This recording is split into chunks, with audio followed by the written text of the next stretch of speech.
Ichchhapur police સ્ટેશનમાં ગઈ તારીખ 21/3/2026 રોજ ફરિયાદી શ્રી દ્વારા એમની નાની વયની કિશોર વયની દીકરી 16 વર્ષ અને 9 મહિના જેની ઉંમર છે તે બાળકી સાથે આ કામના આરોપીએ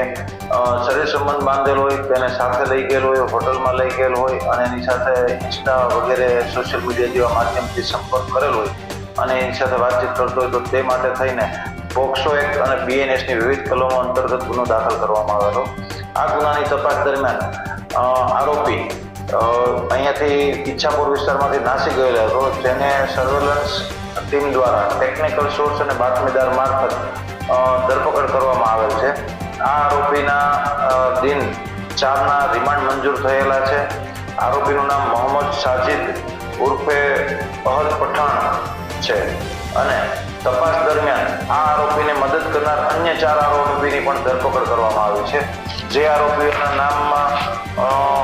સૌથી પહેલા છે જામી રાજા શમસુલ શેખ, મોહમ્મદ ખુરશીદ ઉર્ફે સુશીલ મોહમ્મદ રશીદ અને અભય કુમાર પ્રદીપ શર્મા અને મોહમ્મદ તાબીઝ મોહમ્મદ જાવેદ પઠાણ. જેમાં મોહમ્મદ તાબીઝ પઠાણ જે છે તે હાલનો આરોપી જે છોકરી સાથે જેને શરીર સંબંધ બાંધેલો હતો તેનો સગો ભાઈ છે, તેને ભાગવામાં મદદ કરેલી હતી અને જામી રાજા શમસુલ શેખ તેને પણ આરોપીને ભાગવામાં અહીંયાથી મદદ કરેલી હતી. એ સિવાય અન્ય આરોપી મોહમ્મદ ખુરશીદ ઉર્ફે સુશીલ, જે આરોપીએ બંને આરોપી તથા ભોગ બનનાર વચ્ચે સંપર્ક કરાવવામાં તથા જ્યારે બંનેનો સંપર્ક ના થઈ શકે ત્યારે એક મેસેન્જરની ભૂમિકા ભજવીને એકબીજાની વાતો એકબીજા સુધી મેસેજ પહોંચાડવાની અને જે જગ્યાએ હોટલમાં શરીર સંબંધ બંધાયેલા છે તે હોટલ દેખાડવા, હોટલ સુધી લઈ જવામાં પણ આ આરોપીનો મુખ્ય રોલ છે. આ સિવાય અભય કુમાર પ્રદીપ શર્મા નામના વ્યક્તિની પણ ધરપકડ કરવામાં આવી છે, જેને હાલના આરોપીને